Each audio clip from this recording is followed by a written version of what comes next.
Hey guys, long time no see. Welcome back to Chef Monica's Kitchen. Today we are continuing our potato adventures. It's very Irish of me. And I'm not Irish, but I'm pretending anyways. So, just make the dish there, young laddie. Make the dish there. Thank you. That's a very unconvincing Irish. Yes, it was very unconditioned. Yes, forget it. Just move on now. We need our friend Brian McCreary here with us to do so. Okay, anyhow, so we're doing a scalloped potato with leeks. I know we've talked about leeks before. I'm gonna reassemble this guy. They kind of look like this, like a ginormous green onion. They have sort of a green stalk and a little furry bottom. You cut the stalk off and the bottom off, slice it in half, and then you want to soak it in water for at least 10 minutes up to like half an hour or so. The reason you do that is as these grow, they sort of capture a lot of silt and sand in between all of these layers as they grow. And I'm going to lift this up so you can see, first of all, not just how cloudy the water is, but can you see underneath how silty that is? Yes. I don't want any of that crud in my bechamel sauce. So we're going to set that aside and dump it. And this is 3 leeks total that I'm just basically slicing up. Leeks are in the alluvium family along with onions and garlic. They are much milder than onions are, and they cook a lot faster. They have quite a bit of water in them, so they cook down fairly rapidly. So once these are sliced up fairly well, we're going to segue over this direction here. I'm going to start off with 1 stick of butter, which is basically half a cup of butter. To go along with our Irish theme, we've got our Irish Kerrygold butter. We're going to turn that heat up here. And just as this starts to melt down, which will take just a second here, it's already fairly soft. You can see it's already sizzling, so this pan's getting hot rapidly. I'm going to turn this down before I singe off any of my arm hairs. I won't have any left. We don't need arm hairs. Once I singed off my eyelashes, now that was a problem because I looked a little funny, so there's that. We're going to add in all of our leeks and get those wilting down here without dropping them on the floor. And then I also have 3 garlic cloves that I minced up real quick. We're going to throw those in there as well. And then we'll season those. Let me grab these real quick with, not too much here. Let me turn it back up a tiny bit here. We're going to season those with a pinch of salt, just to draw out the moisture and help those cook down a little bit. Obviously give it flavor as well. Pepper. A little bit of our herb de Provence, which I love to use. Probably about a tablespoon or so. Eyeball that. And then freshly grated nutmeg. So as we did before with bechamel sauce, you always want to add a tiny bit of fresh grated nutmeg. Just don't dump the nutmeg in there. So we're going to be careful with that.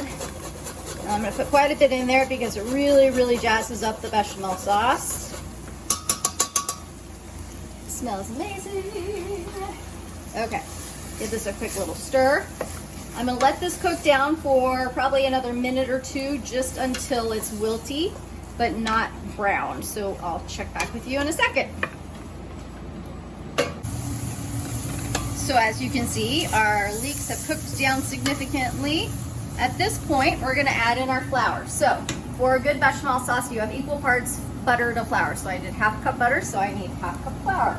Just all-purpose flour. And we're going to go ahead and give it about a minute to sort of toast it up. It'll coat those leeks, and then it'll cook the rawness out of the flour. After which point, we will add in our milk. We're going to do 2 cups of milk, so this is going to be a nice thick bechamel sauce. Let's just say that's been about a minute or so. Don't burn yourself. 2 cups of milk. Sizzle, sizzle, sizzle, sizzle, sizzle, sizzle. And this is going to thicken up fairly rapidly. I am going to turn the temperature down because I don't want it to scorch on the bottom. And then, as soon as that begins to thicken, we're going to add in our cheese. So we're going to just use an Italian cheese blend. You can get it pre-shredded if you want to. I also like to use goat cheese, but I recognize not everybody likes goat cheese. So we're going to do about a cup of the Italian cheese blend in here. Whoops. And melt it into the bechamel sauce. And then once that's melted in, holy cow, that looks delicious.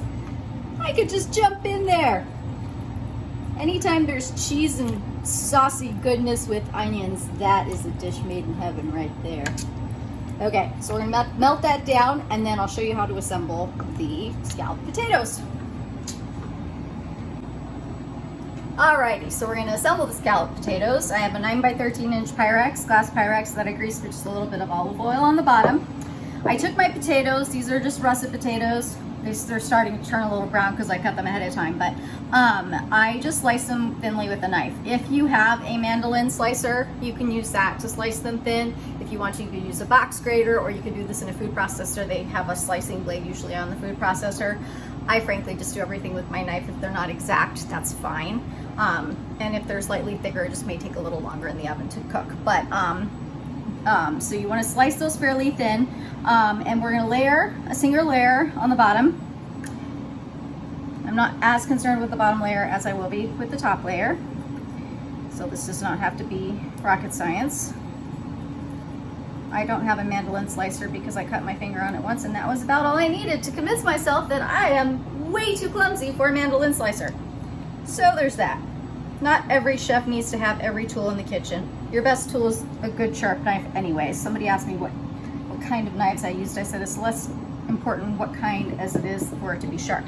For you, it was about finding a one that was small enough to have a small enough handle to fit your hand comfortably. I have petite fingers to go with my petite height, or as they call me, fun size, which is my favorite way of calling short people's fun size. So I had to find a knife that fit my hand. But yes, make sure it fits your hand, you're comfortable with it, because when you're chopping, you want to be comfortable so that you don't chop anything off that you would like later, like a finger. And then just keep it sharp.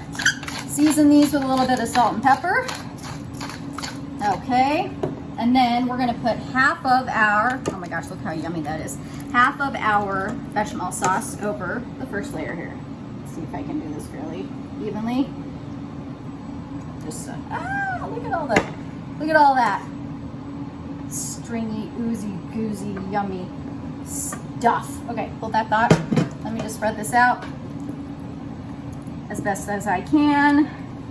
And then we're gonna go ahead and put a second layer over the top of that of the potatoes, and then put the remaining of the bechamel sauce over the top. And then I'll show you what that looks like when it's done.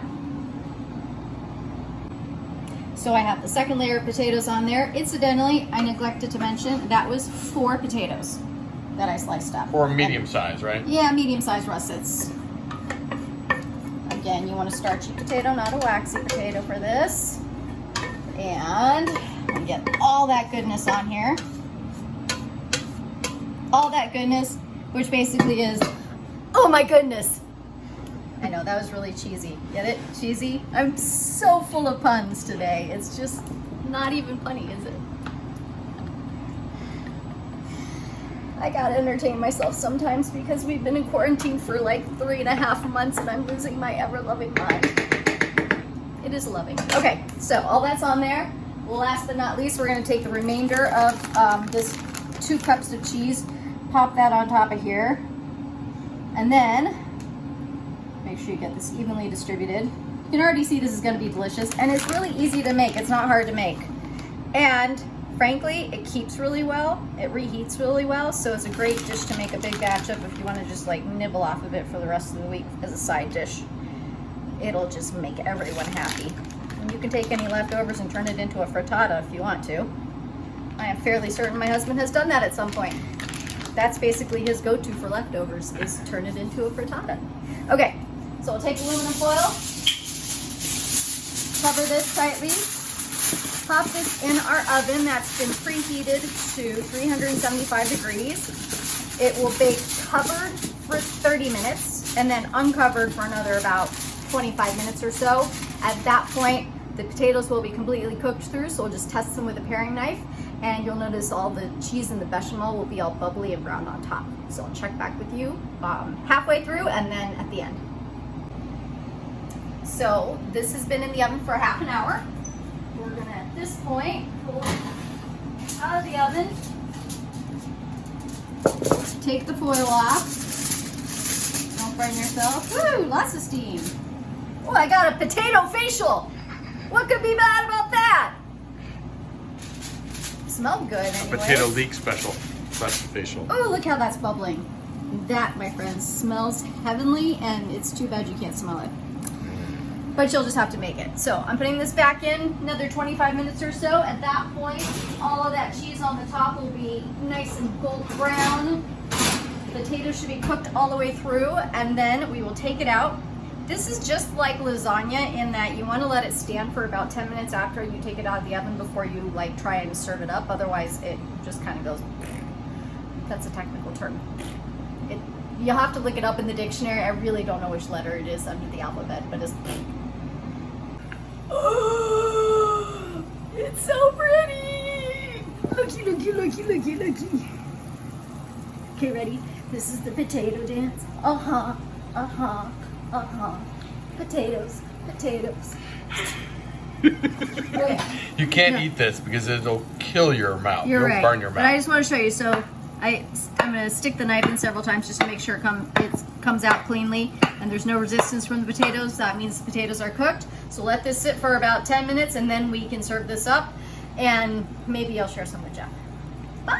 Maybe.